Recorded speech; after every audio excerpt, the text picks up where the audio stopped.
Funding for This Is Nashville comes from you, our listeners, and Music City Prep Clinic, Nashville-based provider for PrEP and offering comprehensive sexual health services in an environment designed to be safe, professional, and shame-free.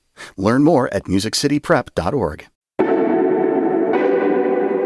I'm Blake Farmer, and this is Nashville.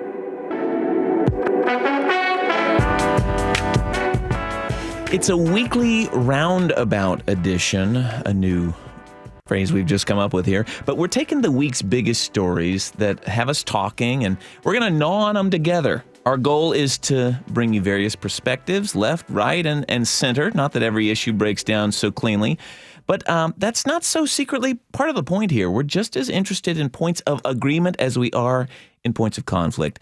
And your voice is an important one. We're taking calls this hour. If you've got questions, we'll see if we can get you answers or at least get your voice heard. We also want to hear how you feel. So please don't hesitate to join us on the air, even if you have second thoughts about calling in. Your point of view matters, and the Roundabout is meant to give us a place to circle up and have a sort of community discussion. So to join us on air, you can call 615-760-2000 throughout the show when the time comes for you. You can also comment on the YouTube stream at youtube.com/@WPLN. Yes, we are streaming on YouTube. Hello there at home. All right, joining us this week and representing the more conservative point of view is Cameron Smith, opinion columnist and editorial board member at the Tennessean. Welcome, Cameron. Hey, great for having me. Thank you. And on the left, Garrison Hayes, video correspondent for Mother Jones, here in the studio. Hey, good to be here. I didn't know I was on the left. What? Well, we'll talk about that in a moment. And here with me, primarily helping us, out with the facts here in the center, reporter Adam Friedman from the Tennessee Lookout. Thanks for having me. All right, we're going to start with, the talk of the town, maybe for more than the week, a couple weeks. But it's the Music City Loop. I know you have thoughts at home, so please add to this conversation. Again, the number is 615-760-2000. So this is the underground loop the Boring Company, founded by Elon Musk, wants to build between the airport and downtown. A lot of details we don't know, but I'll start with Cameron Smith. I'm curious from you, would this be so controversial, if we want to call it that, if it did not involve Elon Musk? Absolutely not. It's a tunnel that quickly connects people from downtown to the airport. That, generally speaking, I can't imagine too many folks that would say, hey, that's a terrible idea given the traffic around Nashville. But once you introduce Elon Musk into the equation, it starts to get a little bit dicey. Obviously, you see Republicans generally very supportive and excited about this, and folks on the left saying, wait a minute, what's going on here? Why does he get exclusivity to the tunnel? Let's learn some more details. I think that's fair. Are there conservatives who might feel like they should be supportive, but also have questions about kind of paving the way for this billionaire? Yeah, sure. I'm one of them. I want to have a little more details. Hey, did the Boring Company go through and secure the right property rights? Did they work with landowners and other people to make sure that, hey, as they're doing this, everybody knows the deal that they're getting? I think that's eminently reasonable. There's nothing crazy about that. But otherwise, it seems pretty innocuous. It is something that could help alleviate some congestion. I think it's innovative and different, and trying new things is something that I think a lot of Tennesseans are okay with. Garrison, here in the studio, is Elon Musk the real issue here Democrats came out immediately and found all sorts of reasons that this was not a good idea. Yeah, I think there are a few questions here. I think Cameron rightly brings up the question of transparency, which is huge here. But there's also a track record to be considered. This isn't, the criticisms of Elon Musk don't happen in a vacuum. They aren't just here because he's a billionaire, richest man in the world. They're here because there are many projects that have come before this one that made big promises and failed to deliver. And I think that's a real concern here. There's also a real concern of equity and access here. There's a tunnel, which Cameron rightly points out is a good thing. But just for Teslas, I don't know if that's the kind of place that we want to land. And I think a lot of people have reasonable questions about the handouts that are given to billionaires across this country more often than not. Let's go ahead to the phones. Renardo in Antioch has a question about the tunnel. Renardo, you're on This Is Nashville. Hey, thanks for taking my call. Yeah, I just had two questions. First question, why wasn't it voted on by the Davidson County residents? And the second question, are we going to have to pay for any of this in some type of tax form or anything? It seemed quite strange. We can have to vote on everything else, but this comes in. And, Yeah, we certainly have voted on transit in the past, haven't we? Adam Friedman, any help for Renardo? I think the biggest thing with this tunnel right now is they have not made the case of can they actually get this done.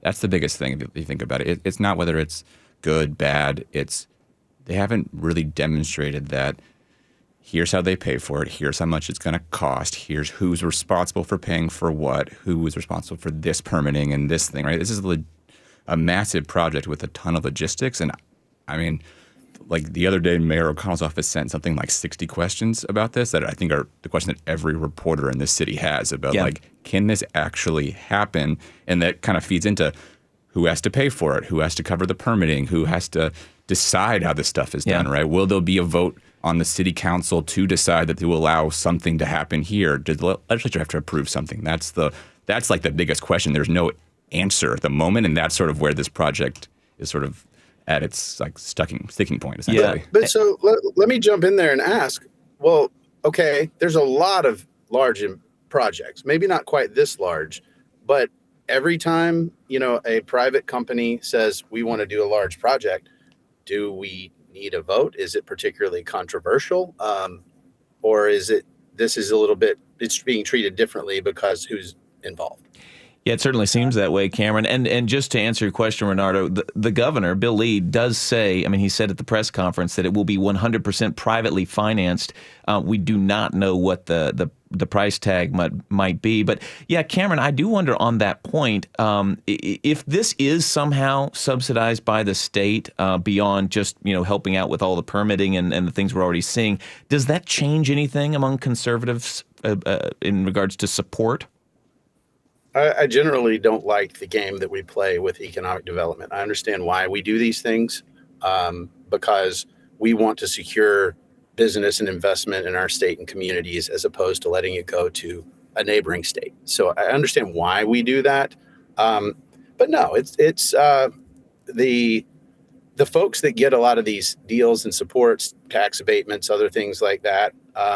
We're playing a game with other states to try to lure investment here. I don't love it as a conservative. I would rather keep taxes low, regulations tight, and say, hey, everybody's on their own.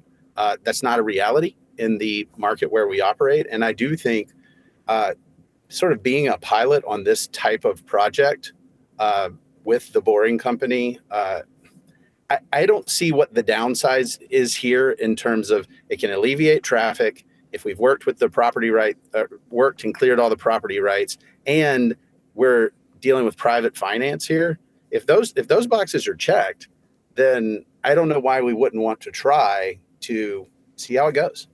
I think the problem is how many projects, like we do a lot of construction projects, are actually proposed by the governor where he is there, right? This is not just sort of like someone building an apartment tower in downtown Nashville, which does get some approval through the city council in some ways, right? There is permitting processes, there's council meetings about parking requirements, and you can go down the list of things you have to do to build a building here. But like I've covered the governor now for almost 5 years. I can only think of one other project where he like really took the mantle on. That was the stadium project, and we definitely had to vote on the stadium project as a council, as a legislature. There was lots of things going on. Now there's no money involved, so maybe that absolves them from it. But yeah, I think if the wait a minute, you haven't seen Governor Lee stand with private businesses all over Tennessee and say, "Hey, we love the investment here." Like that's pretty common. That happens all the time. Yeah, but this was a little bit of the next step where he was actually sort of trying to like announce the project as a partnership between the state and this company versus going out to a new factory being built. Like I know Bill Lee's gone out to when the Ingram Group in Jackson, Tennessee was redoing their factory for book publishing. He went out there, but it was not the same level of this is a partnership. that is that's the next step. And there's just not that many things the state really partners with other people. And now they build roads, all kind of stuff. But like this was sort of that next level of announcement. When you got the sense No, that that's actually, hang on. I want to go ahead, push Cameron. back on that. ECD in the state of Tennessee partners with a ton of businesses in terms of incentive deals and things like that to try to secure investment. It's the stuff I've started to talk about. So the idea that, oh, this doesn't happen is just not right. It happens all the time. The state actively, Stuart McWhorter is in front of businesses all the time saying, hey, we want to secure investment. We want to create jobs. We want you to do it here. And the Boring Company is not an exception to that practice. It's not a new practice to say the state of Tennessee wants to partner with businesses. They say that all the time. Garrison, is the difference here that the state knows that the city of Nashville is not going to be as welcoming as so they sort of come and they embrace because maybe the Metro Council or even Mayor O'Connell is not going to? I definitely think that there is a political element somewhere built into this. I think that's undeniable. But coming back to what Renardo asked, I think that's actually one of the questions that many people are asking, which is what are the impacts of this project? One of the big red flags here is that it was almost pushed on the residents of Nashville and the state and the people of Tennessee in a way that felt like there were things happening behind closed doors. What are the impacts on the environment, of course, which is a big question that maybe we don't always ask in Tennessee, but also what are the impacts on traffic? One of the big things that Cameron has mentioned here is that it will help to alleviate some of the congestion. We actually don't know that. Maybe we can surmise and assume, but we don't know it because there haven't been the kind of studies that we need to be able to say that definitively, which is, I think, a really big concern here, not just on traffic, but on impact and on cost. Yeah. Well, so a private company can't use their own money to say, hey, we think this is a potential opportunity here. We want to try it. If they're wrong, they lose a lot of money. If they're right, it may go well. If a private company comes to build something in Nashville, do you need to see a study that it will grow the economy before they can build it? Or do you let them try it because that's how business works? Well, when it involves land that belongs to the state, which is in theory something that belongs to the residents of that state, those taxpayers, I actually think it's reasonable for taxpayers to expect some kind of report on the impact of that. And to your point about private companies potentially losing money, we see that all the time. They can lose money many, many different ways. But in losing money, there are also opportunities for them to pollute. We see this in Memphis with the same person here, where there is a data center there that is polluting the environment there in South Memphis, and it's impacting people who live in that area. And so my concern really isn't whether or not this company meets their bottom line. My concern is with the way that this will impact the people who live in the state, and specifically here in Nashville. We're going to take one more call on this. Montgomery's on the line. I want to talk about the Music City Loop. You're on This Is Nashville. Hey, thanks for taking my call. Y'all might have been talking about this while I was calling in, but yeah, what numbers can we show that this is going to work? If it doesn't work in the future, can they be on the line to pay for it? If it works, great, let's pay for it. But what numbers are we trying to move? And Montgomery, you talk what numbers as in related to traffic? Yes, we know traffic is bad, but it's just a feeling. What number? How can we show on paper this tunnel works? How? What is it trying to do? Yep. Well, I think that's what we'll be waiting for, and we'll be those are the kinds of things we haven't seen. Will they be produced? One would imagine at some point they'd want to make a public case for it with that kind of data. But we'll be on the hunt for it. Montgomery, thank you for the call. We're going to move on, if that's all right. We're going to turn to our next governor, whoever that might be. Phone number, by the way, if you want to join the conversation today, 615-760-2000. So Senator Marsha Blackburn has announced that she is running. No surprise, really, since the rumor's been out there for quite a while. Also announced is Republican Congressman John Rose and a city council member from Memphis, Jerry Green. Cameron, we'll start with you. Does Blackburn's entry kind of clear the field in any way? It's not going to clear the field of John Rose. John got in early knowing that Blackburn would likely announce, which she has. And I don't know if we're going to see too many other people jump in. Blackburn has formidable name ID. popular around the state. There was a poll that I think it was Beacon Center that just did that said, she's got 66% compared to John Rose's 14 and 19 undecided. I don't know how accurate that is right now, but I think she's the political juggernaut in this race in the fact that she's run statewide. The exposure points she has right now are she just ran for a Senate term. And so it's reasonable to say you ran for a Senate term. You had to know when the governor's term was up. Were you planning on doing this all along? And then right now, authenticity really, really matters in politics. And she has been a politician. She's very buttoned up in the talking points. She kind of knows what to say. Can she win over people and say, hey, I'm one of you. I am a Tennessean and I want the ability to run the state. Anything else to add there, Adam or Garrison? Yeah, I mean, I think Cameron makes a really good point, right? This race, at least in the Republican primary, we've seen the last two Republican governors be businessmen, outsiders. I guess Haslam was mayor, so he was Knoxville, so he had some political experience. But this race is kind of between right now two D.C. politicians, right? This race is kind of screaming for someone else to enter who isn't that. I don't know if they have a shot at winning. I'm sure Blackburn and Rose are going to accumulate a massive war chest of money to be able to spend. Yeah. Although we saw in 2018 that didn't matter. Randy Boyd spent the most. Dan Black spent the second most. Bill Lee, you need a certain amount. Well, it made me think of Diane Black, who seemed like she might be the favorite. And, I mean, Bill Lee, ran away with it. Yeah, you need a certain amount of money, but you don't need the most money to win this kind of race. But it seems like Blackburn at least cleared the field of kind of any other Republican politician. I think Glenn Jacobs said he's not going to run because of her. Like, there's just some of those people who have been rumored to run that she sort of cleared out. So we'll see, though, especially if it's turned into a 3 or 4 person race, that kind of changes the whole dynamics of it. Yeah.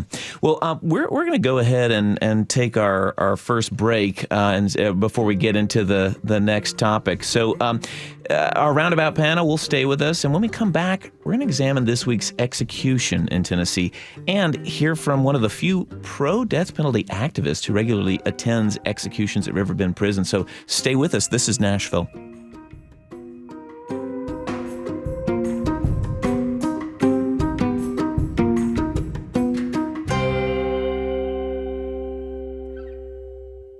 Funding for This Is Nashville comes from you, our listeners, and Music City Prep Clinic, Nashville-based provider for PrEP and offering comprehensive sexual health services in an environment designed to be safe, professional, and shame-free. Learn more at musiccityprep.org. I'm Blake Farmer, and this is Nashville.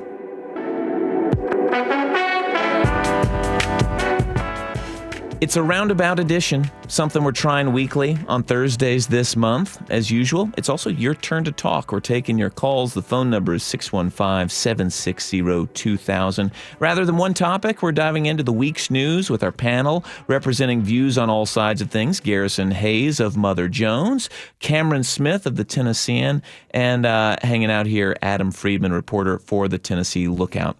So in this part of the show, we're going to look at this week's execution of Byron Black. We're going to start with a pretty powerful interview. With few exceptions, in the past 16 years, every time there's an execution in Tennessee, community members against the death penalty gather outside Riverbend Maximum Security Institution to stand and wait until the execution has been completed. But there are usually at least a few people who come in support. Sometimes it's only one person, as it was this week.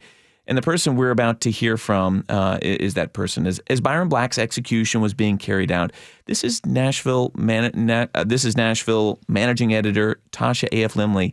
She had a most fascinating conversation to hear him out.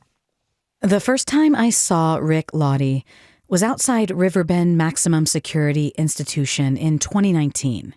He was there in the for side during Donnie Johnson's execution. In contrast to the maybe 4 dozen or more vigil attendees in the against side, Lottie was by himself. But even in a crowd, he'd be hard to miss. Lottie is tall. He wears jeans, a long mustache, cowboy boots, a trench coat in cold weather, and in any time of year, a cowboy hat with a rattlesnake wrapped around it with fangs dripping venom. Across the fences and fields, separating the fors and againsts, the only thing I heard him say after Johnson's execution was when he yelled, "Thank you, Governor Lee." And at Byron Black's execution just this Tuesday morning, his thoughts are biting. Today we're going to wipe the smile off of Byron Black's face. You know, he's a disgrace. He's going to get what he deserves. This execution, Lottie is actually not alone remembering Black's victims, Angela Clay, and her young daughters, LaToya and Lakeisha. He shares the large grassy space with 4 women who didn't want to talk on record, but expressed some relief at the day. One woman lowers her head and says with a hushed voice, "God's will is done. It's over. End of a chapter." End of a chapter. Victims' family members, like these women, are some of the reasons Lottie has stood his own vigil at the prison for about 10 executions since 2009. The victim's family and their friends. I come here for them. He's particularly angry about crimes involving children, and he tells me there's a big reason for that. I was almost murdered in Madison, Tennessee on Christmas Eve of 1971 by my stepmother. She found out that our father had moved in with his secretary and he wasn't coming back for anybody. So she decided to give him a Christmas present he would never forget.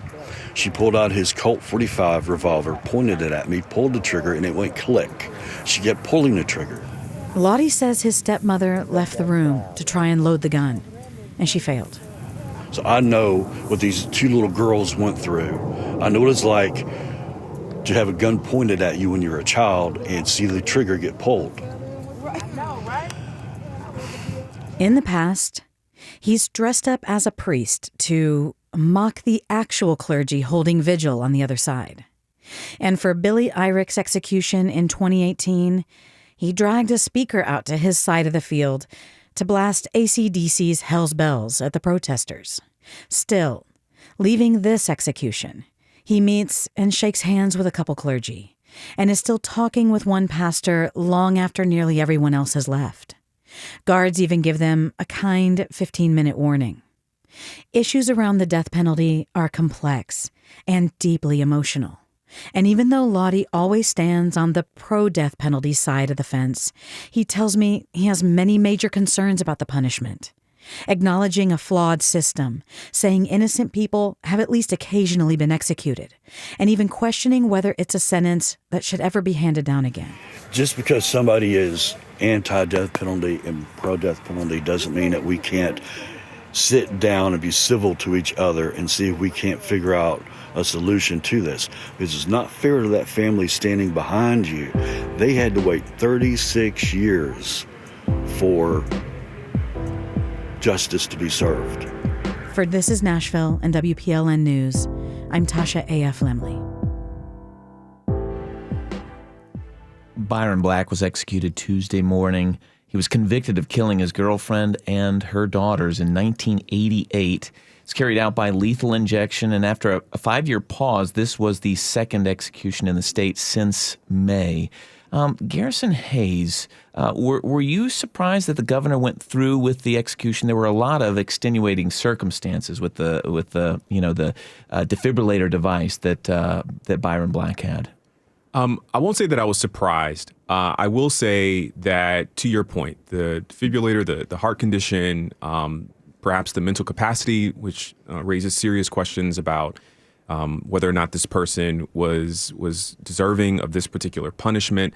I think there are always these really big questions in these. Now, what I'm not going to do is defend that person's actions or even say something that might insult the real pain for what this person is believed to have done. But what I will say is that I am compelled by Brian Stevenson's words and his belief. He is the founder of the Equal Justice Initiative, and he really raises this question about whether or not we have the moral authority to carry out the death penalty as a country and as people. Is that the right response? I really struggle with that, and I think it's something that we have to wrestle with.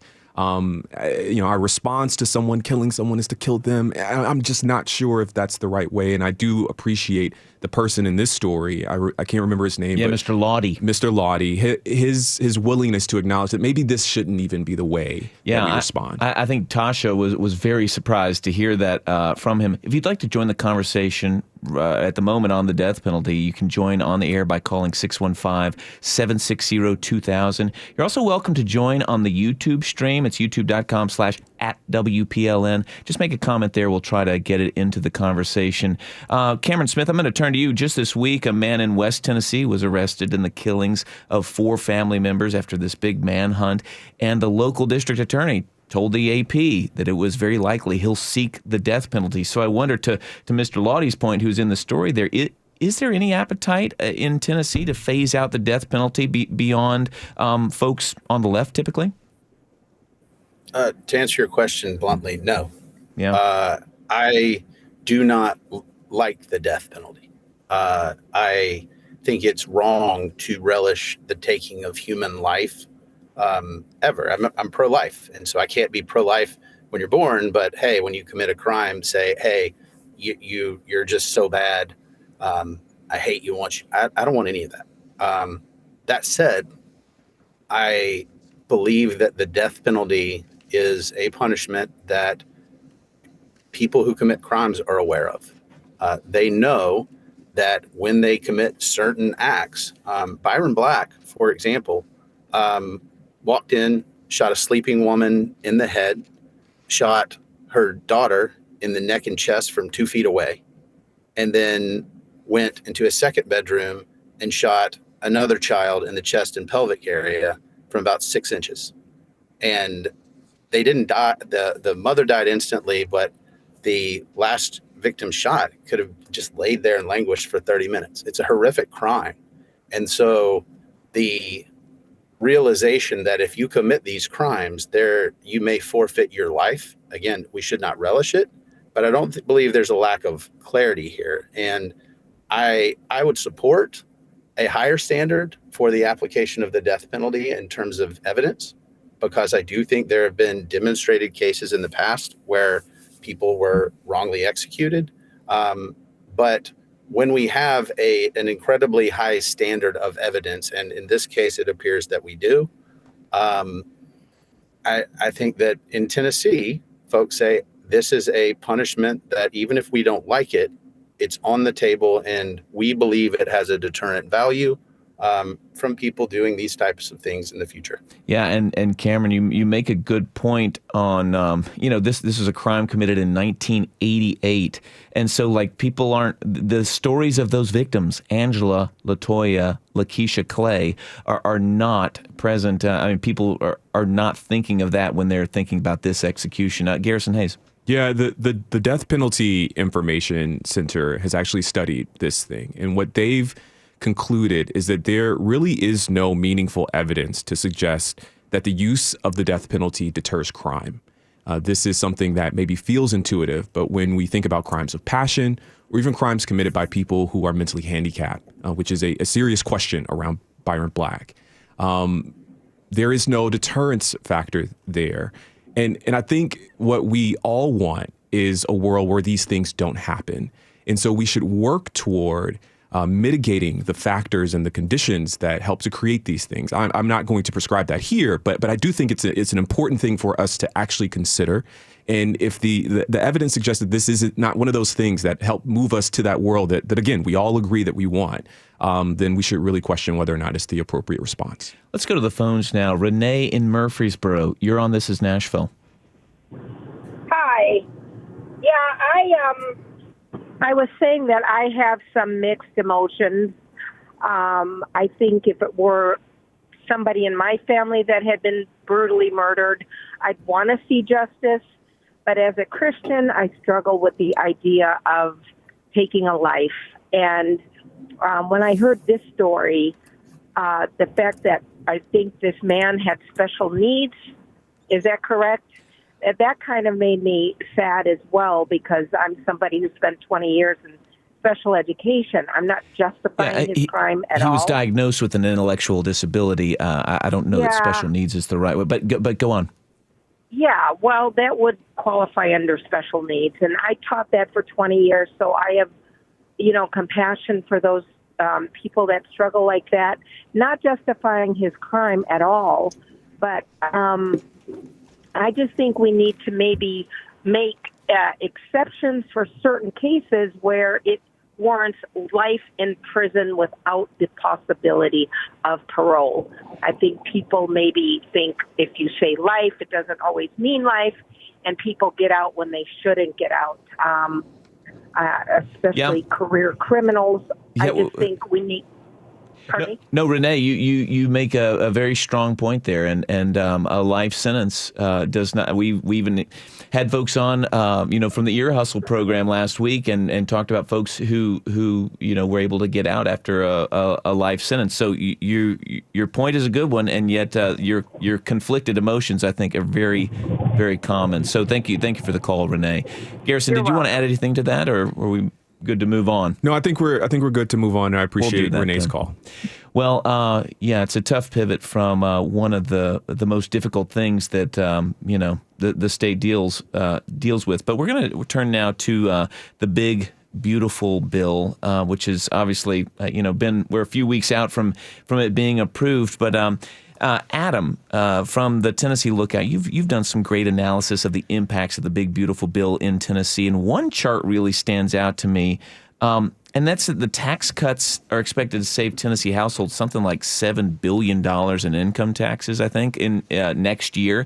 But the distribution is very uneven. So talk to me about what that chart shows. Yeah, save might be the wrong word because I believe we already have the tax cut. It was extending the current tax cuts, so no increase in tax ever going to happen. But just the way the bill is designed ultimately is to sort of benefit the higher income households. And so did an analysis where basically took data from the Tax Policy Center and some census data to kind of figure out how many households and how much they would get per household. And if you look at it, I think about half of the money ends up going to the top 1% of households in income taxes. Now, there are other taxes as part of this, so that's not the only benefit. But in terms of income taxes, it is a distribution slope that favors the wealthy.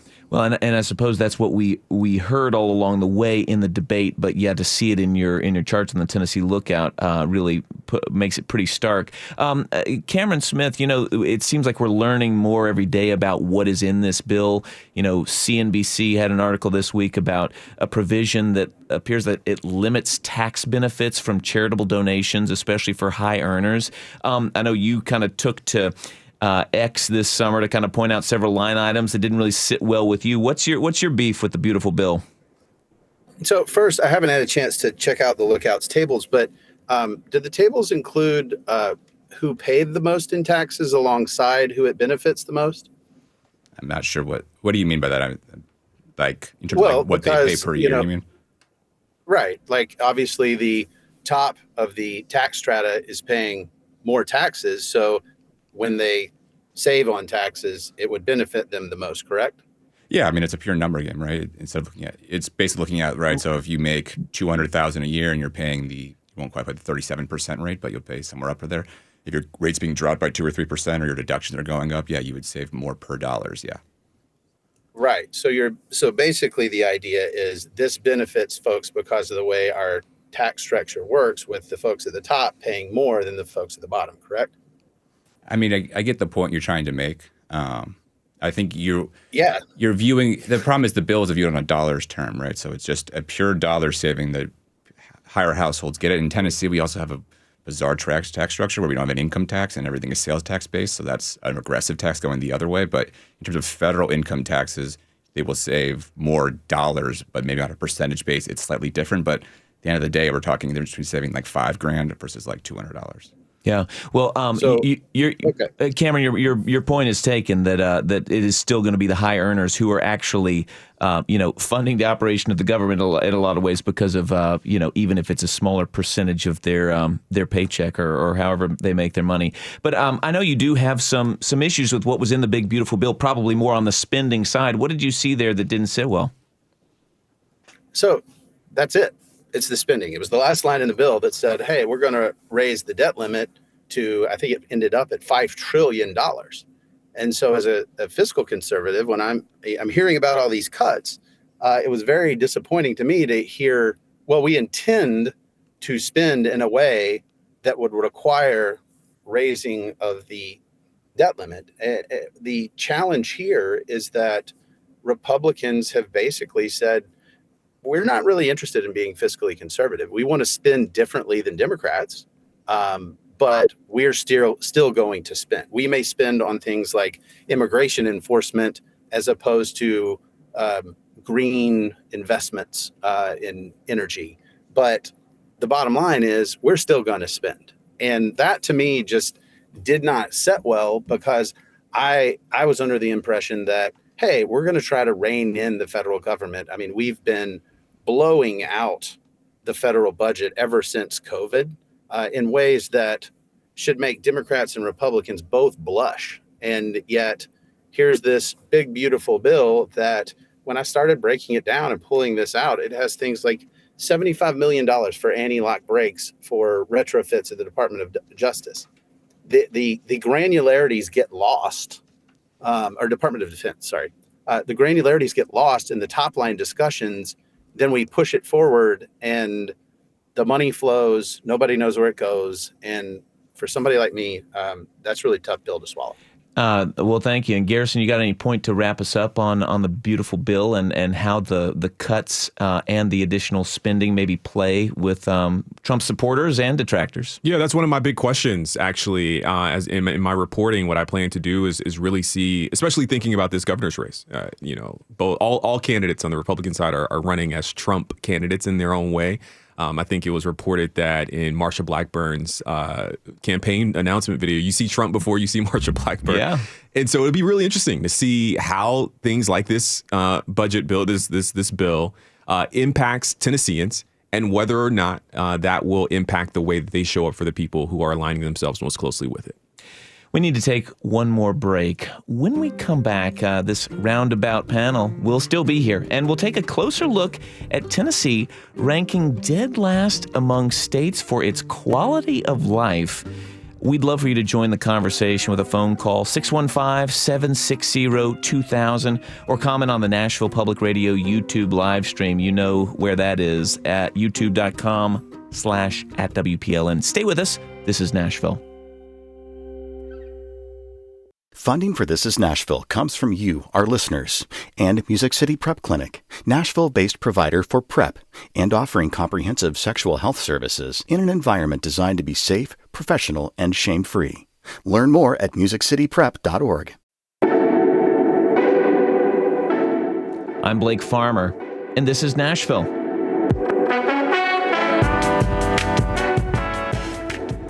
We have our Roundabout panel. Garrison Hayes with Mother Jones, Cameron Smith, conservative columnist for the Tennessean, and reporter Adam Friedman of the Tennessee Lookout. And we are still here. According to a CNBC study that came out last month, Tennessee is the worst state for quality of life. Now, since the study began 19 years ago, we've almost always been somewhere in the bottom 10, but this is the first time we came in last. The quality of life ranking is like a subset of the CNBC best states for business studies. So while we're last in quality of life, we're like 21st in the economy, 9th in infrastructure, 10th in workforce, 10th in cost of doing business, 3rd in business friendliness, 24th in technology innovation.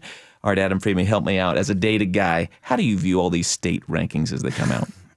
Oh, with a grain of salt, maybe the way I begin it.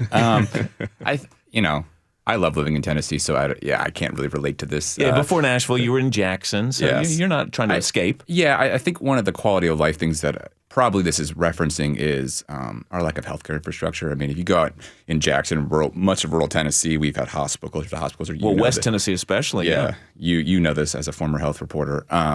That's got to be probably one of the big things. Like, there's a lot of communities in Tennessee where you could have a heart attack, have a stroke, break your leg and you're an hour away from a nearest hospital, and that could be the difference in life and death. And driving by a hospital that used to be open until it wasn't. And most of the hospitals are just sort of now, even the ones that do exist in some of these smaller towns, are just ghosts of them former selves. Yeah. Join the conversation with a call to 615-760-2000. Or if you're joining us on the live stream, you can just drop a comment right there on the live stream at youtube.com/@WPLN, where we're streaming video from the studio here. Where do you see Tennessee's quality of life falling short? We'd love to hear from you. So, categories in the quality of life ranking, if we do dig down into this CNBC study, they include public safety, so like kind of per capita crime rates, environmental quality, access to health care, like you said, Adam, child care availability and affordability, worker protections such as livable wages and paid leave, anti-discrimination laws, reproductive rights, and voting rights. So, Garrison Hayes, what disconnect do you see between the quality of life and how well Tennessee does in those other categories like business friendliness? Yeah, I think one of the things that I'd highlight is that voter turnout in the state is really, really low. And I am often singing that song as a person who's just really interested in people getting out and letting their voice be heard. And so I think one of the ways to turn this around is to engage in the democratic process a little bit more and to show up and vote. I think that really, really matters. I hear often that Tennessee isn't necessarily a red state or even a blue state. It's a gerrymandered state. It's a voter suppressed state. And I think it's incredibly important for folks to get out there and vote. And so, I think we can probably talk through all the different ways that I like to see different things changed in Tennessee. But more than anything, I think I want to talk about solutions a little bit here. And I think one of those solutions is to get engaged. Get engaged. Cameron Smith, we believe there's some truth in low quality of life rankings in Tennessee. Do we see any indication that that's having an impact of, like the attractiveness of living in Tennessee right now? No. In fact, I looked at the breakdown of this study, and it basically, the quality of life breakout is your state a liberal state? And the answer is no. So therefore, if you look at the other folks in the rankings, it's basically like the more conservative states in the South are the worst. And you know what number one is? Vermont. Yeah, and what does that tell you? When I look at a list Cold like up there. Right. When I look at this, how you cut your methodology matters deeply. So when I see stuff like this, particularly from a CNBC, I'm like, okay, cool. Let's break this down, because Tennessee has responded to the majority of its voters on things like gender identity, reproductive rights, things like that. They're dinged. It's not a good place to live, according to this study. I love living in the South. I love living in Tennessee. It is a fantastic place to live. I have tremendous amounts of freedom. I do not have a heavy hand of government on top of me. I don't have to deal with income taxes. There's a lot of reasons why I love here, not to mention the weather and the football is pretty great. The idea that we would look at something like this, I get it. People like lists. It's always fun to trash the South and trash, the political opposition. But when quality of life effectively means, is this state liberal, then come on, give me a break. Let me go to the phones, Cameron. A caller in Cookeville who's kind of personally affected by some of these issues. Cookeville, you're on the air right now on This is Nashville. Well, you may not actually be right there, but we'll come back to you if we can. We may take Garrison, you were talking about Tennessee really just being a gerrymandered state. I assume what you're implying is that if the districts weren't drawn as they've been drawn, then you might not have folks. Well, before we do that, I think caller is ready. Cookeville, you're on the air. I was agreeing with the Tennessee being ranked last among the 50 U.S. states for quality of life. I was born here in Tennessee. I did move out to California after I got my college degree because I couldn't find a job. I still don't have any health care coverage. I was ill. I passed out on the floor. Someone found me unconscious. An ambulance was called. I didn't do the calling. When they found out I didn't have health care coverage, they had me to sign a form, and they left. Eventually, I was admitted to the emergency room locally, and I just learned today that Tennessee is going to lose probably because of the cuts to Medicaid 12 nursing homes. I'm not in that shape that I would have to go in a nursing home now. But it's conceivable down the road, and it has really detrimentally affected me, the amount of money I had to pay out of pocket because I couldn't get did not qualify for the Affordable Care Act. I did try to get Obamacare. I loved Obama. I thought he was a wonderful president. Clinton was a wonderful president. He balanced the budget. He balanced the budget by charging the wealthiest few just an extra percentage on their tax dollars so that those of us little people could have some kind of help. All right, well, let us take your comment right there, and thank you for calling in from Cookeville. Garrison Hayes. Yeah, what I responded by saying, I want to kind of respond to what Cameron was saying as well, which I think is in conversation with what the caller just mentioned, which is that, we can talk about these kind of culture war things, like whether or not trans people's lives are harder or whether or not, abortion access is diminished.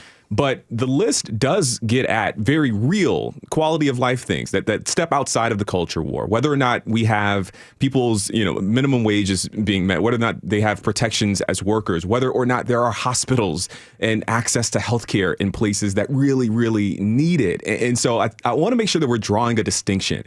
Having access to healthcare is not a liberal idea, actually. I'm sorry. Like, we should all have access to health care. Being able to be paid an appropriate wage is not a liberal thing. At least it shouldn't be. Who should pay for the access to health care? That's the difference, right? Well, the government's one of the biggest payers in health care.